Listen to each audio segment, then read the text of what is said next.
So the subject of this small talk is picking up from what we mentioned last week in introducing the subject of Raj Yoga by way of a preface. Today, in many countries, particularly in Western culture, the question arises, can science and religion be compatible? Are they not diametrically opposed? Can you have science and can you have religion? And straight away, we have to resort to an Eastern way of thinking. Because from the Vedanta point of view, what we call religion is indeed a science, the science of religion, in terms of its methodology and in terms of its approach and also its principles. Of course, Western culture, when they think of religion, they don't think of this understanding of what religion is. And Vivekananda, just to remind you, gives a wonderful, succinct definition.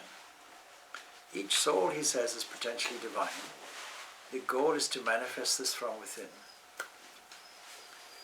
Recently, we had a satsang, a small gathering of devotees in a devotee's house. And I tried to explain that children will ask, or we will be asked, what is your religion? And in terms of the Vedantic religion, popularly called Hinduism, Hindu children will struggle to answer because their parents may well be confused and reply along the lines, oh, it's a way of life, maybe even introducing a casual term such as just a way of life. And I pointed out that every religion should really be a way of life. So this really is religion in a practical sense. There has to be some practice in relation to a central goal, and Vivekananda lays out this goal. Each soul is potentially divine, he says. The goal is to manifest this from within. So at our meeting, I pointed out 5 pillars of Hinduism that every person can easily know. And then another question arose, can we easily, for simple-minded people, it was put in a slightly different way, and even for children, can they really understand the complexity of expanding on these 5 points? Of course, the 5 points are very simple. Every religion has a scripture. What is the scripture of the Vedanta or the Hinduism, as popularly called?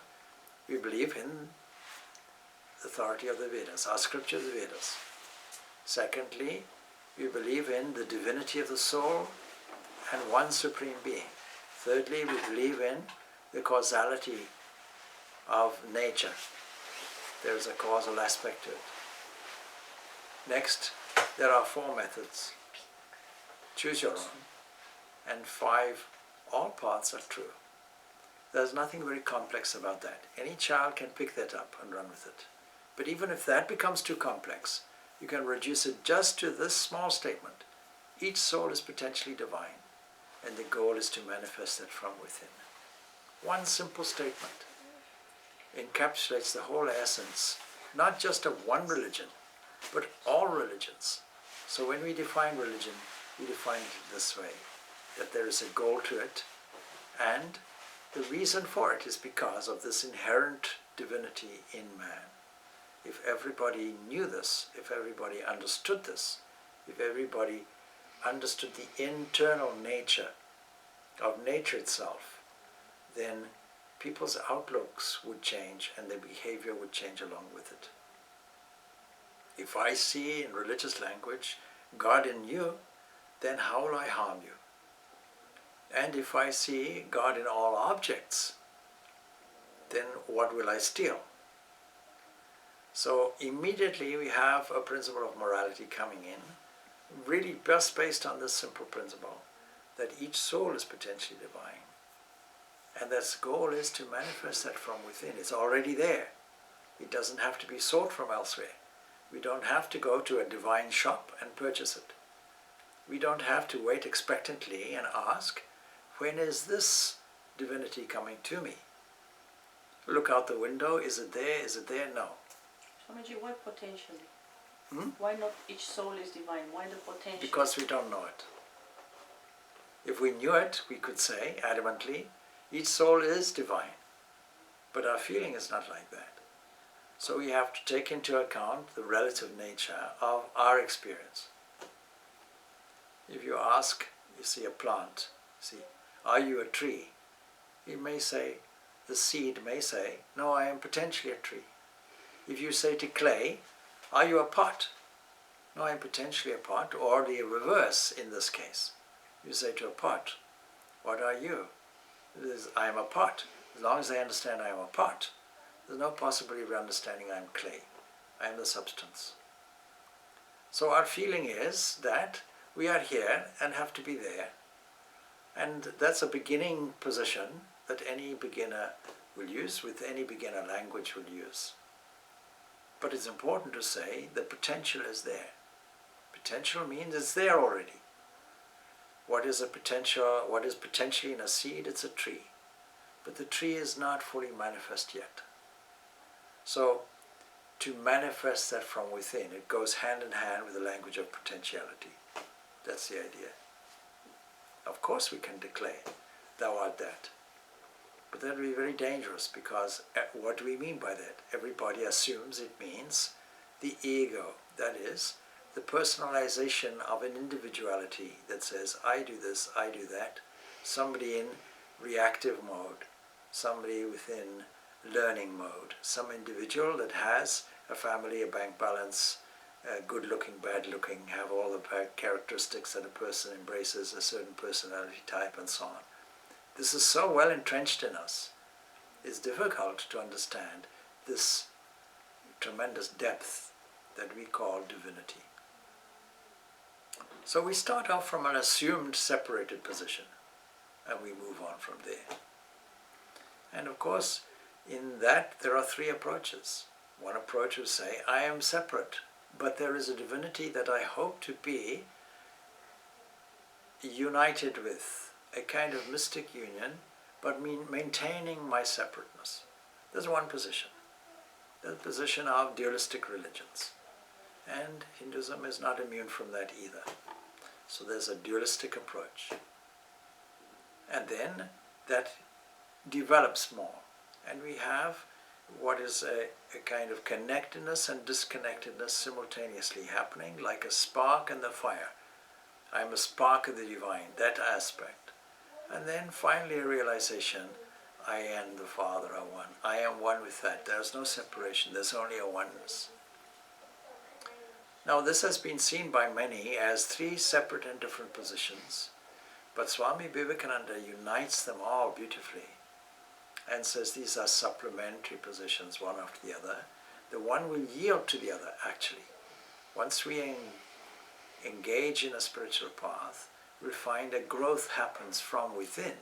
Manifestation occurs from within. Just like a seed, we don't have to lecture it. We don't have to send it to seed school. It knows how to manifest its treeness from within. So we also know how to manifest our divinity from within, and this knowledge is what we call religion. And therefore, just as a science is a knowledge of the mechanism of this world, how things work, and to some extent why they work, in a mechanistic way, we can also take this understanding of the internal world can also be approached, scientifically approached. And so therefore Vivekananda assures the whole idea up front that there is anything that comes from beyond the clouds, anything that comes from outside ourselves, is all from inside. What we know, in another of his lectures he will point this out, in his lectures on Jnana Yoga, what we know is that any final position in science has to happen from a generalized point of view and a subtle point of view. What is the inwardness nature of it? What is its most subtle dimension? And what is its highest generalization will be the closest to truth And science is from skio, that is to know. See, we want to know. We want to know the external nature of things. This is called science. So Swami Vivekananda goes on. Beyond each soul is potentially divine. The goal is to manifest that word from within by saying, thus controlling nature internal and external. He mentions both. That is another way of saying controlling external nature. That is the world around us, the world of science that we are familiar with. We can control this.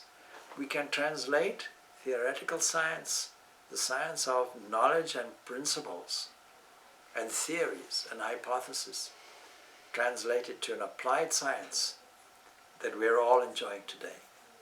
Satellite technology, radio technology, electromagnetism in its fullest expressions, quantum physics, where we find the world of bits, where we find this mysterious physics which uses the principle of being everywhere at the same time, moving through objects which would be impossible at the macro level, going through, supposedly through obstacles called tunneling, and be automatically connected regardless of the distances. We call this entanglement. We know today that fusion in the sun is there because of what is called quantum tunneling.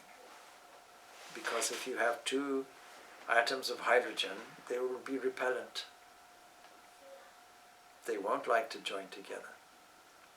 The electron charge will be so similar that you require a dissimilarity for anything to take place.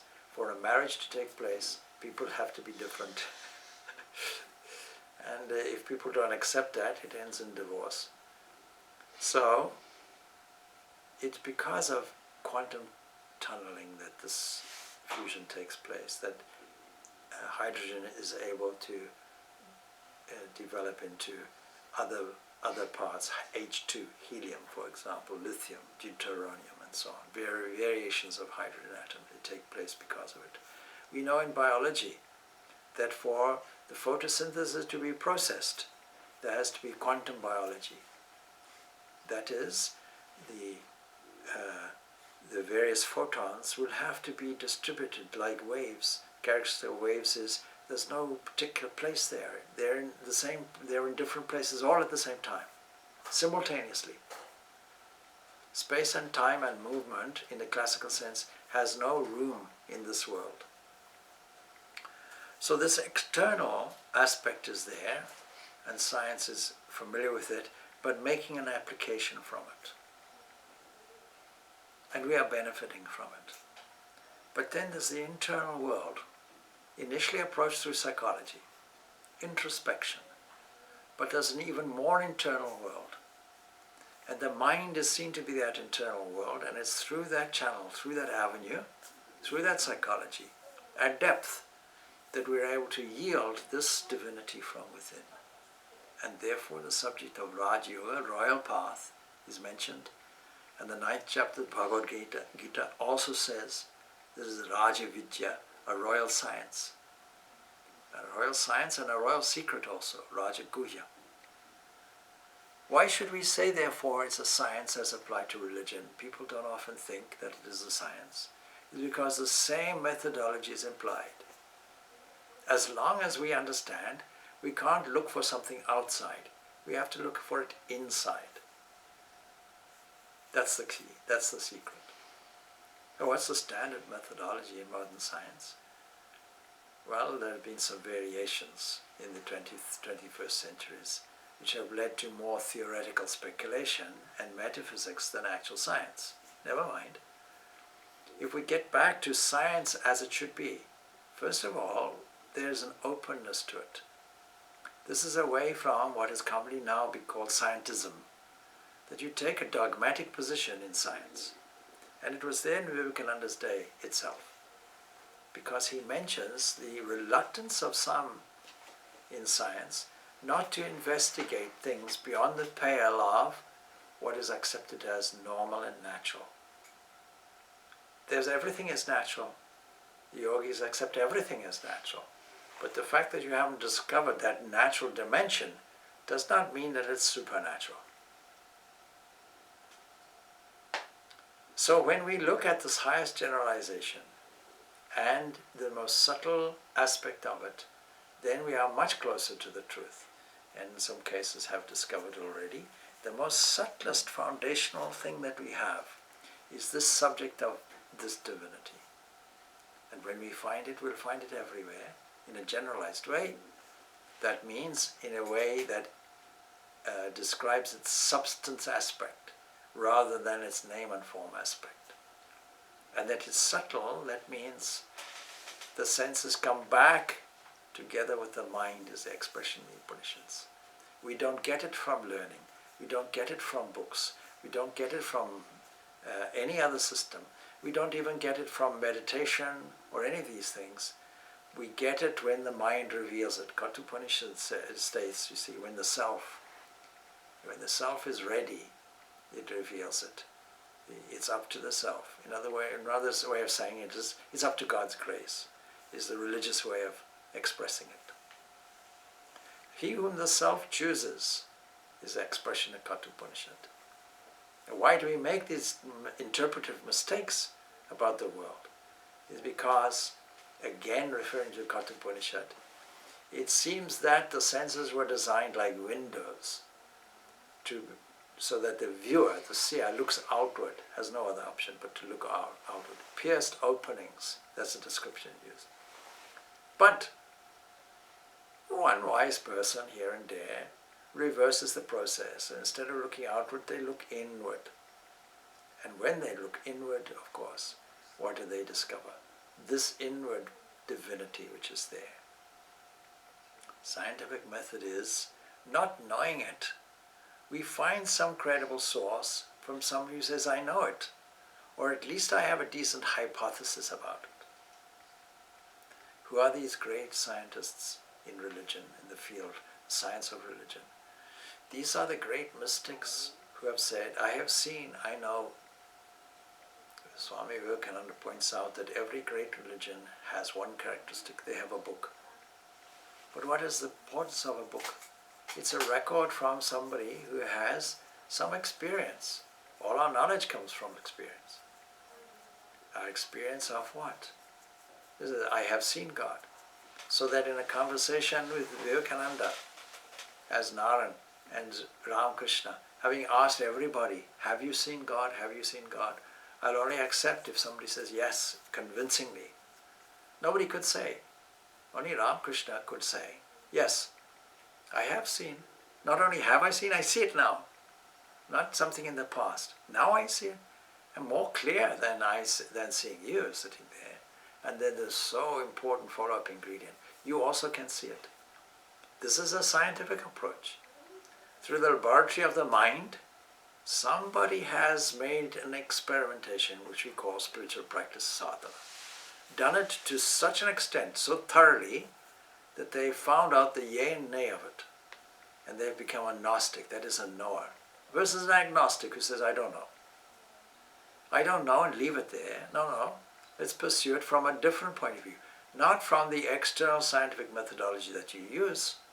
This is using objects. Understanding that this entity is so generalized and subtle that we cannot see it as an object. There has to be some intrinsic seer, some intrinsic knower, some witness beyond which you cannot go. And when you discover that, then you have this aha moment, which we call realization. I realize its presence. Then how do we establish some credibility? Anybody can say, I know. We are justified in saying, how do you know? Please show me. And he says, you too can do it. Then the importance of the scripture is there. A methodology is laid out. And it boils down to one single thing. Please clarify, purify the mind. It's the mind that's the difficulty. The mind is the interpretive faculty that fragments everything, seemingly. If you're able to control this mind, if you're able not only to control it, but clarify it, make it pure. Through this capacity to concentrate. On what?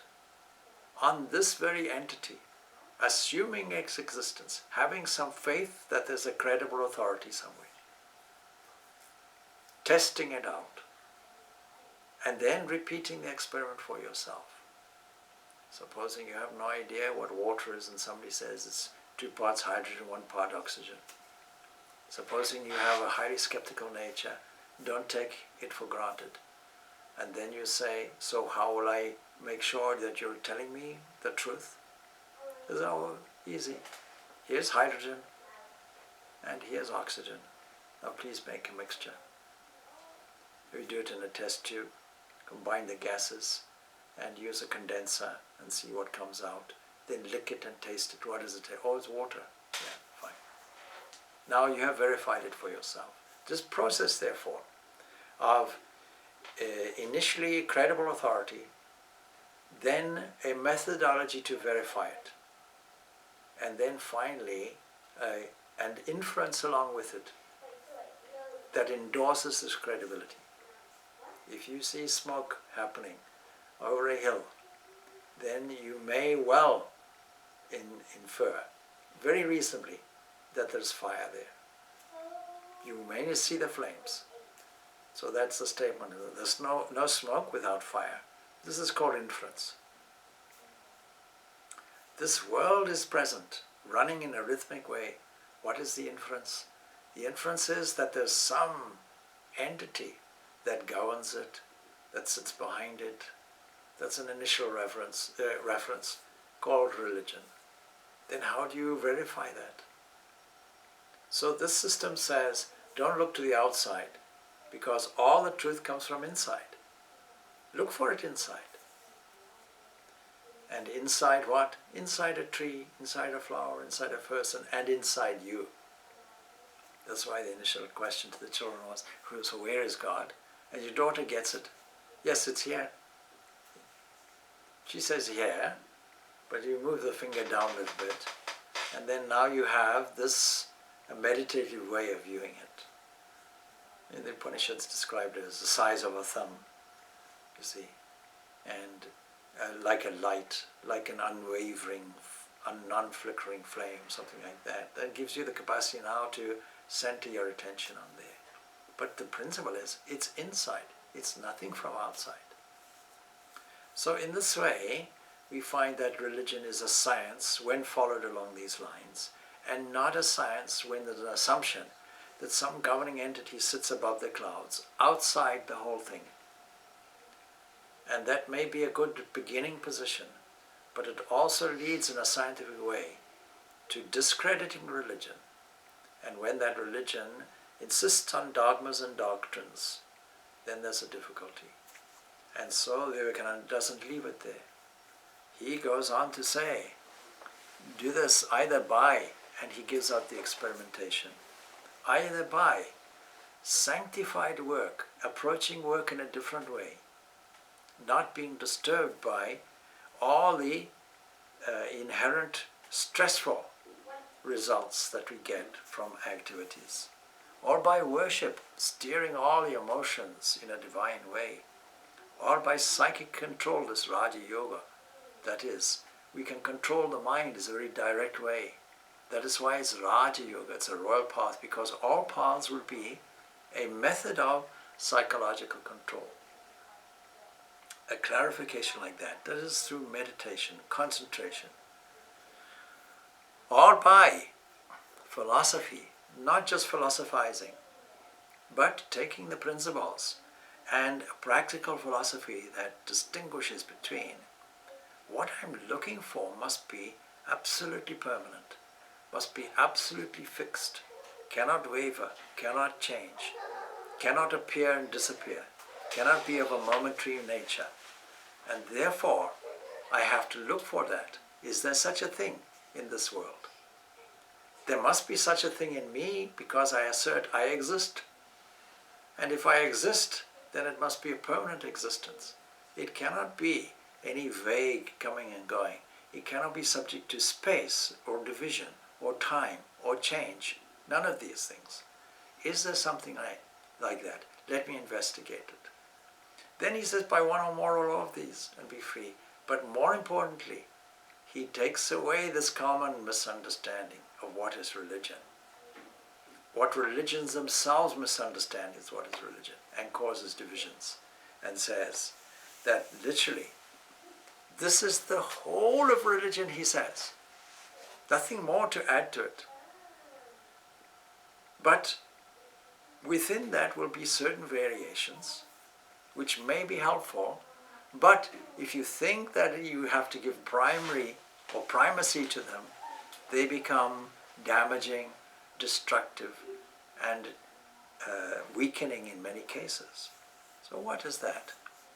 He mentions doctrines, or dogmas, or rituals, or books, or temples, or forms are but secondary details. And so what is the science of religion? The science of religion is to bypass these details, to get to the methodologies and the principles, and get to those Gnostics who say, we've made our experimentation, and we know, and here's the method that you need to use. That is there in all these scriptures. The do's and don'ts are there, and the practice is there. And by imitating these entities, we pick up something. That is why Swami Vivekananda made his lifelong book, his foundational book that he carried with him everywhere in his wandering days, this imitation of Christ. A Christian document, no doubt. But see how it's simply there in the title. What do we have to do? Imitate a Christ, imitate a Buddha, imitate a Ramakrishna, imitate a Francis of Assisi, imitate a great saint, imitate somebody who is enlightened. And by doing that, we pick up the source of this credibility, for which we have the full opportunity and right to verify. But people don't bother to do it, of course. So today we have maybe an unnecessary conflict between science and religion. On the one side, because of the religions portraying some archaic holding on to some dogmas and doctrines in order for an individual version of it to survive, on the one hand, and getting discredited because many of these approaches have been seen to be unscientific in the past. And then on the other side, the materialism of science, which has come to this conclusion, since all your religions can't agree, and since you seem to be against science and not have scientific ideas and historically have thwarted us, then what we'll do on this side is we'll only rely on what we can measure, what we can see, what we can experiment with, what we can find evidence for. But it will all be objective, and it will all be material, a materialistic point of view which cannot be applied to this inner world. So both need to match together. And this modern age provides the opportunity to do that, because this is why this universal principle and all universal principles that come under the heading of Vedanta will be a universalizing, uniting of these two seemingly disparate points of view, science on the one hand and religion on the other, because fundamentally they are searching for the same things, one toward the outside, one toward the inside, and can be integrated in such a way. So we were telling the children earlier about Saraswati. Saraswati is an ideal where all knowledge is encompassed, be it art, be it culture, be it science, be it religion. And in the symbolic items that are being held by the images of Saraswati, we see it very clearly, that there is a japa mala, that there are all the Vedas, and the Vedas, of course, symbolizes the scientific knowledge as well as the spiritual knowledge, and the holding of the Veena that can really symbolize not only art and culture and beauty and aesthetics, but also the original vibrations that scientifically set off the whole movement of this universe as one of many universes, and as one of many universes in the past, because for us no beginning is there and no end is there. There's only a temporary sleep, a temporary pause, a divine nidra, and then a re-emergence. And this we explained also in the Bhagavad Gita on the Tuesday class. So this is a small introduction to that subject, and using it as an introduction itself, or a continued introduction beyond the preface of this remarkable book, and this remarkable process called Raja Yoga, as elucidated by Swami Vivekananda in his commentary on this wonderful text of aphorisms, collection of aphorisms called Patanjali Yoga Sutras. Om Shanti Shanti Shanti. Peace, peace, peace be unto all.